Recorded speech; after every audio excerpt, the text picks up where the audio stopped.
Olá pessoal, estamos de volta com mais um ClimaCast. Esse que é o último ClimaCast do ano de 2022, onde quinzenalmente, durante quase todo o ano, nós viemos trazendo as condições agrometeorológicas para as principais regiões produtoras do Rio Grande do Sul. Primeiramente, eu já queria começar agradecendo toda a parceria, né, não só com a equipe da RTC, mas para todo mundo que assistiu aos vídeos ao longo desse ano. Foi um ano de muito aprendizado, né, em relação ao Rio Grande do Sul, essa região tão específica e tão peculiar em termos de condições climáticas, nessa condição da Laninha, né, que vem aí contando uma história um pouco complicada nos últimos anos. Então eu já queria começar esse vídeo agradecendo a presença e a participação de todos e a confiança da equipe da RTC, e que a gente continue fazendo aí um trabalho muito bacana no próximo ano. Como comentei, a ideia é a gente trazer algumas mudanças, algumas modificações pro ClimaCast a partir do ano que vem, trabalhar com outras fontes de previsão, trazer algumas análises mais específicas, tá? Talvez até abordar outras regiões, caso vocês queiram, né? A gente pode trocar essa ideia. Mas, para fechar o nosso último ClimaCast do ano, nós começamos sempre aqui com a análise climática, né? Então eu trouxe aqui uma breve análise climática, como no anterior a gente já tinha as atualizações do boletim climático, dos principais prognósticos, olhamos os modelos internacionais e nacionais. Agora eu só trago aqui um comparativo, né, para a gente entender o que de fato está acontecendo no Rio Grande do Sul. Então a gente sabe, né, que já estava previsto, como nós discutimos no último ClimaCast, um período de chuvas abaixo da média, muito em conta em decorrência da Laninha, que ainda persiste, apesar de estar enfraquecendo, e tudo está indicando que ela vai sumir no começo de 2023. A gente também vem discutindo bastante essa questão aqui nos vídeos, mas de fato o prognóstico era que a gente teria chuvas abaixo da média histórica. Então a gente tinha uma previsão, né, que era até um tanto quanto otimista para os próximos 20 dias, lá atrás, lá no dia 6, 7, quando nós rodamos o ClimaCast da última quinzena, onde a gente via que os armazenamentos de água no solo poderiam ficar em condições até favoráveis, porque tinha uma chuva interessante prevista, principalmente ali no dia 10 e 11 de dezembro. Quando a gente compara o previsto pelo NOAA, que é o Sistema Americano de Previsão do Tempo, GFS, com o realizado, a gente vê que o cenário foi um pouco diferente, né? Que algumas regiões até tiveram uma condição melhor de armazenamento de água no solo, mas que, olhando com um consenso, né, generalizado do estado, principalmente das regiões que a gente analisa, nós vemos que a gente teve, de fato, uma condição muito crítica de armazenamento de água no solo. E essa discrepância, né, da previsão é muito por conta da Laninha. Então a gente tinha aí uma frente fria prevista entrando, né, principalmente no leste aí da região sul, pegando Paraná, Santa Catarina. A gente tem visto as chuvas que estão acontecendo em Santa Catarina, que estão até em excesso, né, causando outros tipos de consequências e desastres, mas por conta da Laninha, o bloqueio dessa frente fria faz com que não chegue a chuva que estava prevista, né? Tem até um indício de umidade no ar, né? Os modelos captam isso, que fazem com que a previsão apareça, mas ela não tem força para de fato a precipitação acontecer, né? A gente já está num período onde as pancadas de chuva são mais frequentes, mais espacializadas, mas de fato o bloqueio da Laninha faz com que essa chuva que estava prevista não tivesse acontecido, ou se aconteceu num volume um pouco mais abaixo, que é o que a gente consegue observar aqui quando a gente compara a previsão e o realizado. Então a gente tinha uma previsão de bons níveis de armazenamento, mas de fato, mesmo que tenha ocorrido uma chuva, ela não foi o suficiente para elevar esses níveis, e a gente apresenta aí até a data de hoje uma condição crítica de armazenamento de água no solo, tá? Então, em termos de análise climática, é isso. Nós não temos muitas atualizações em relação ao boletim, né, os prognósticos. Teve atualização do INMET ontem, no dia 20, mas ainda assim o Rio Grande do Sul para o próximo trimestre continua em condições de anomalia negativa, ou seja, chovendo menos que a média, e de novo os volumes mais altos previstos ficando mais da região norte, noroeste do estado, e os menores volumes no centro-sul, tá? Olhando aqui a previsão agora por região, por localidade, começando pela região do noroeste, o que nós conseguimos observar que São Luís Gonzaga não tinha muita chuva prevista mesmo nos últimos 15 dias que correram desde do nosso último ClimaCast. Tinha algum volume previsto ali em torno do dia 10, que aqui nesse caso aconteceu, mas aconteceu muito baixo, foi muito pouco significativo, tá? tá? Então não acumulou um volume interessante de chuva, e isso estava sendo previsto, né, que ia ter esse período mais longo de estiagem. Tinha uma chuva que estava sendo retomada, mas que agora olhando a nossa previsão atualizada do dia de hoje, a gente vê que aqueles altos volumes de chuva, principalmente no final do mês, aquele dia 28, 27, 26, sumiram. Tem chuva prevista, um volume menos significativo, e agora os maiores acumulados ficam na primeira semana de janeiro, em torno aqui do dia 2 e do dia 3, somando em torno de 60 milímetros.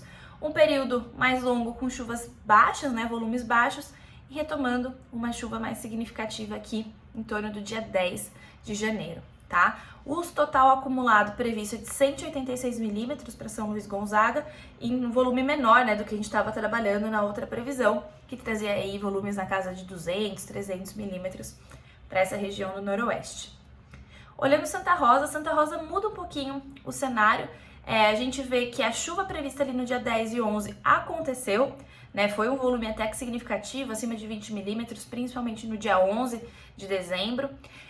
Então, foi um padrão já um pouco diferente de São Luís Gonzaga. De novo, esse período longo de estiagem a partir do dia 11 e 12 até agora tende a estender até o final do ano. Tem uma chuva prevista no dia 26, 27, mas também volumes muito pequenos.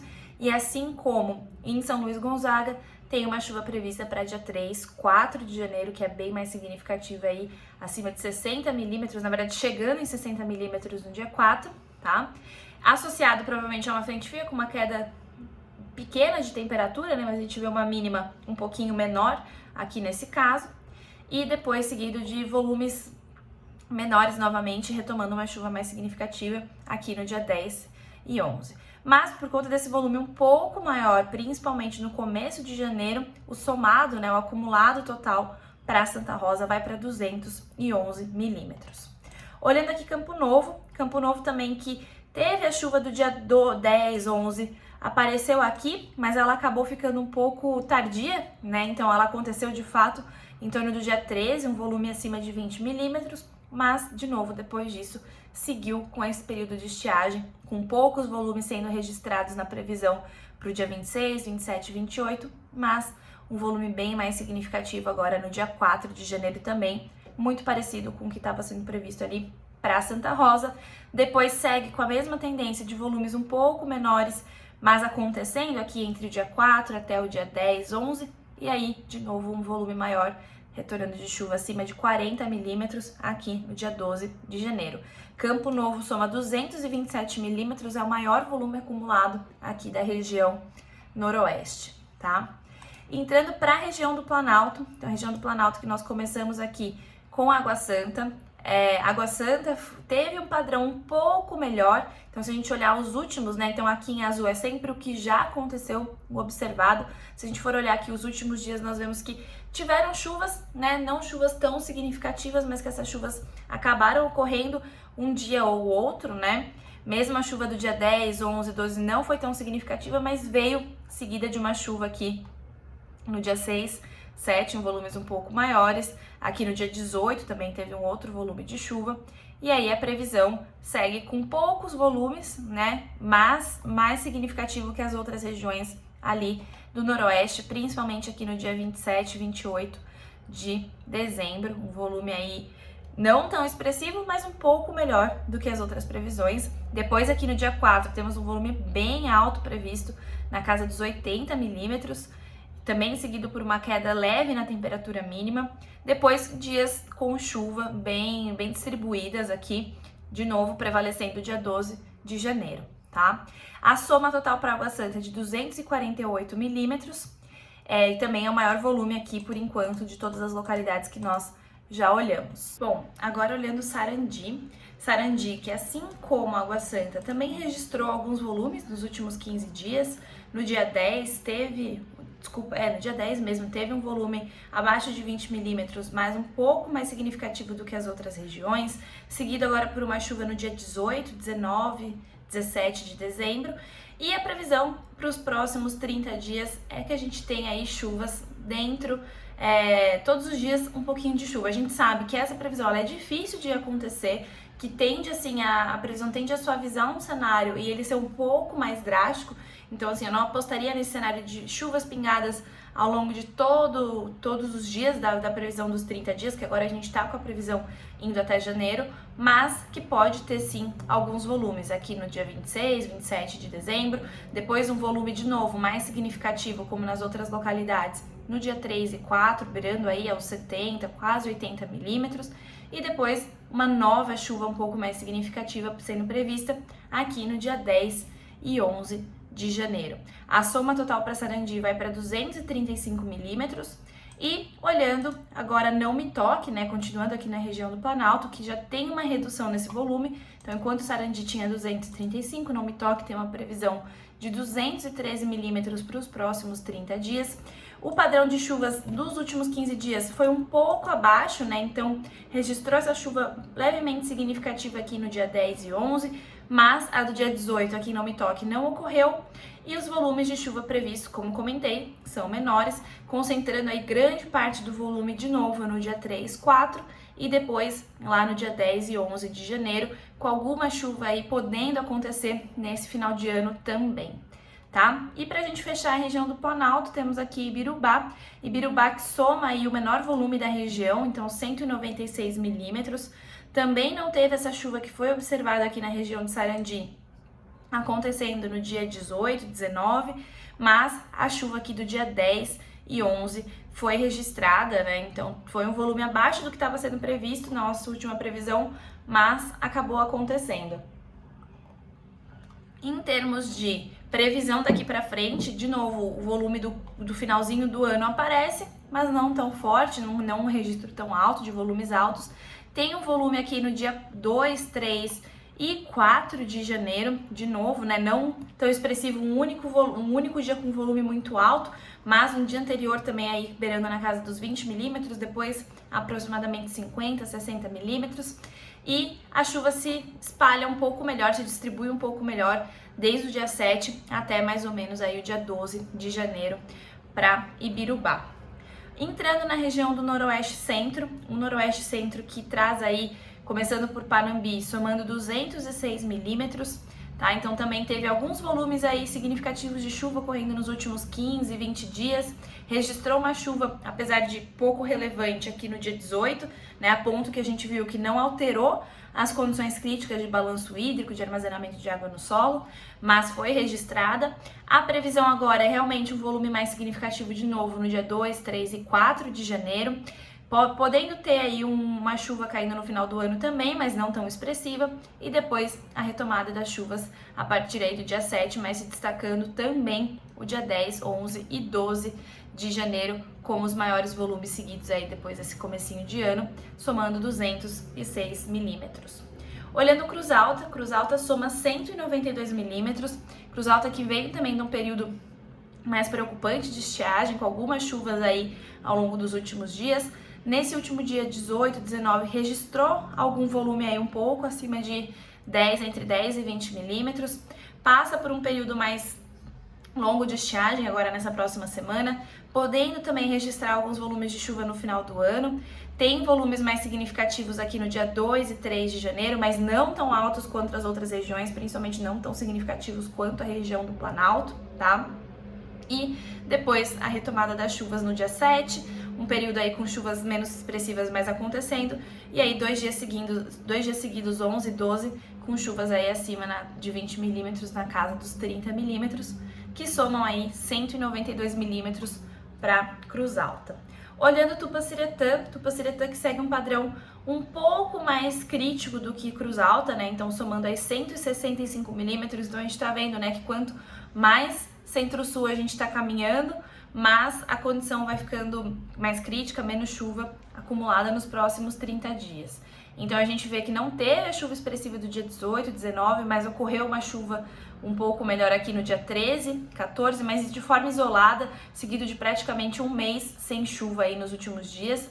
Tem uma chuva prevista aí no final do ano, mas o que a gente começa a observar aqui para Tupaciretã é que a previsão abre alguns períodos mais longos de dias sem chuva, tá? De novo, registra essa chuva do dia 2 e 3, e aí a partir do dia 7, alguns volumes mais consistentes, se destacando aqui o dia 11 de janeiro, tá? O que faz com que essa soma fique aqui em 165, como eu já mencionei. E para fechar a região do Noroeste Centro, nós temos Júlio de Castilhos, que fica muito parecido com a região de Tupanciretã. Então, até o volume acumulado previsto é de 166 milímetros, muito similar, e todo o padrão aí praticamente igual ao de Tupanciretã. Então, poucas chuvas nos últimos dias, maiores períodos de estiagem entre um episódio de chuva e outro, podendo ter alguma chuva aqui no final do ano, entre o dia 26, 27 e 28, mas, de novo, os volumes mais expressivos estão na primeira quinzena de janeiro, tanto no dia 3 e 4, quanto principalmente no dia 10 e 11 de janeiro, tá bom?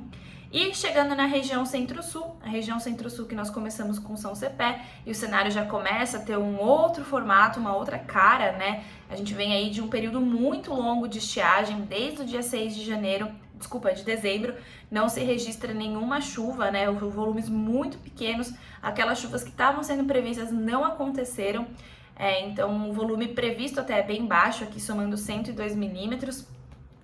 Não temos aqueles volumes de chuva extremamente altos sendo previstos, como era o caso das outras regiões, mas tem sim alguns dias onde o volume é um pouco mais significativo, acima de 10 milímetros, como é o caso aqui do dia 28 de dezembro, depois do início do mês, né, então dia 2 e 3, retomando no dia 7 de janeiro e no dia 11 de janeiro também são os dias onde há mais chuvas expressivas sendo registradas aqui na previsão e somando 102 milímetros, acho que já mencionei isso. E olhando Caçapava do Sul, também reduz esse volume acumulado, então agora a gente tem um acumulado aí de 76 milímetros previstos para os próximos 30 dias.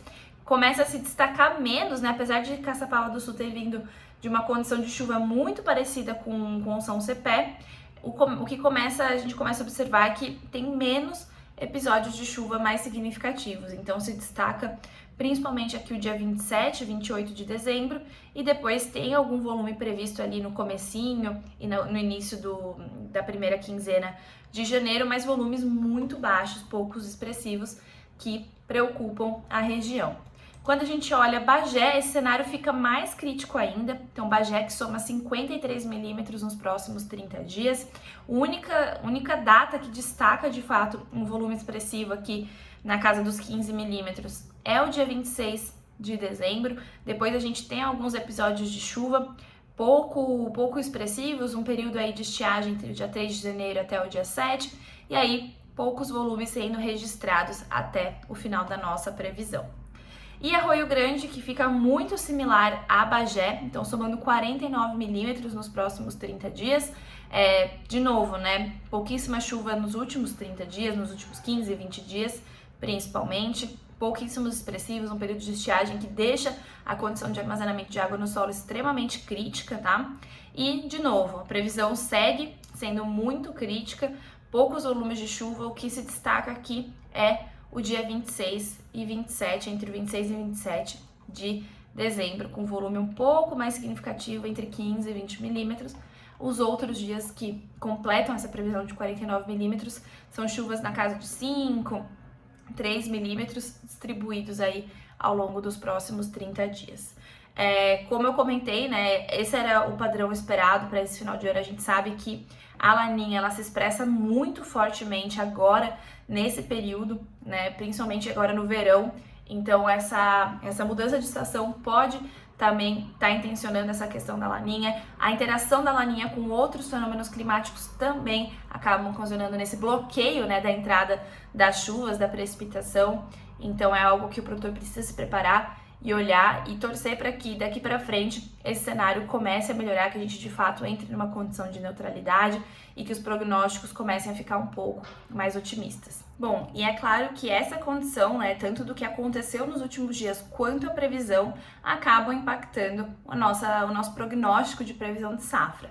Como o modelo incorpora os dados de previsão, o impacto não é tão negativo assim, a gente vê algumas variações, vamos comentar sobre elas, mas o que é importante a gente ressaltar aqui desse modelo é que ele não leva em consideração o fato de se essa soja, principalmente nesse caso aqui que a gente está olhando, a previsão de safra da soja, se ela conseguiu emergir ou não. Então a gente sabe que a região está sofrendo com alguns problemas de replantio por falta dessa falta de chuva aí no início da safra, mas aqui o modelo não leva em consideração. Então ele está levando em consideração que essa soja conseguiu, né, emergir e já está em campo e aí jogando essa previsão de produtividade final ao final do ciclo. Tá? Então, quando a gente olha a soja plantada no começo aqui do nosso prognóstico, do dia 15/10, o que a gente consegue observar em relação ao prognóstico anterior, né? A gente observa que teve uma redução de produtividade para todos os cenários, seja no cenário de clima daqui para frente desfavorável, mediano ou favorável, principalmente o cenário médio favorável, que reduziu aí, o modelo reduziu em torno de 4 sacas por hectare. Ou seja, o que estava sendo previsto não aconteceu e isso faz com que o modelo se rearranje, se readapte e fale, olha, então reduziu 4 sacas e daqui para frente o que pode acontecer, tá? Quando a gente avança para o plantio no dia 30/10, a gente vê que o Noroeste e o Planalto mudou um pouquinho o cenário desfavorável, né? Apesar de pouco significativo, ele mais permaneceu próximo ao que estava do que teve uma alteração, mas enquanto que os outros cenários, então um cenário médio e favorável, reduziram aí em torno de 2 a 3 sacas por hectare. Tá? Já no Noroeste Centro, todos os cenários reduziram, mais ou menos nessa média também, de 2 a 3 sacas, mas o que teve mais alteração foi a região Centro-Sul, que dentro do que a gente tinha de dados climáticos e previsão na última quinzena, como de fato nada aconteceu, a redução de todos os cenários ficou aí em média em torno de 10 sacas por hectare em relação ao último prognóstico, tá? Olhando aqui o plantio em novembro, então do dia 15/10, de novo, né, Noroeste, Noroeste Centro, cenário desfavorável permaneceu, né, naquele caso era o cenário do Planalto, aqui é o Noroeste Centro que conseguiu permanecer muito próximo ao que estava sendo previsto nos cenários desfavoráveis, enquanto que os outros, então o cenário médio e cenário favorável, tanto para o Noroeste quanto para o Noroeste Centro, teve uma mudança, uma redução aí de 2 a 4 sacas por hectare também, tá? Enquanto que o Planalto teve pouca mudança no cenário e, de novo, o que mais teve alteração, de fato, foi a região Centro-Sul, mas que não reduziu tanto quanto ali nos plantios mais antecipados de outubro. Aqui ficou numa redução de 5 sacas por hectare para todos os cenários, tá? E, por fim, o plantio mais tardio aqui do dia 30/11, que ficou muito parecido também. A gente teve aí uma redução de produtividade significativa no Centro-Sul, ficando aí em torno de 4 sacas por hectare, enquanto no Noroeste, Noroeste Centro, o cenário desfavorável permaneceu muito parecido. Os que tiveram alguma alteração, redução aí de 2, 3 até 4 sacas por hectare, foram cenários médios e desfavoráveis, enquanto que o Planalto teve pouca alteração aqui em relação ao que foi previsto na semana passada. De qualquer forma, por enquanto, todos os cenários ainda indicam, seja a data de plantio que a gente está observando, seja a região ou o cenário de clima daqui para frente, todos por enquanto indicam um ganho de safra. O ganho de safra não quer dizer que é um resultado bom, né, de produtividade, só quer dizer que é um resultado melhor do que o ano passado, que foi um ano extremamente crítico. Então, aqui tudo indica, apesar da gente enfrentar dificuldades nessa safra agora de soja, por conta das condições climáticas, em decorrência do que tem acontecido nos últimos meses, ainda assim a tendência, né, isso é importante a gente levar em consideração, a gente não sabe de fato o que vai acontecer, nós estamos olhando prognósticos, tendências, previsões, então a tendência é que ainda assim seja uma safra melhor do que foi a safra 21/22, tá bom? Por hoje é assim que eu encerro o nosso ClimaCast. Sei que a situação é preocupante, sei que essa falta de chuva nesse período crítico realmente preocupa os produtores. Daqui 15 dias estou de volta, espero trazer notícias um pouco mais otimistas com o novo boletim climático de janeiro. E aproveito para desejar a todos um Feliz Natal, um Feliz Ano Novo, boas festas e até o próximo ClimaCast.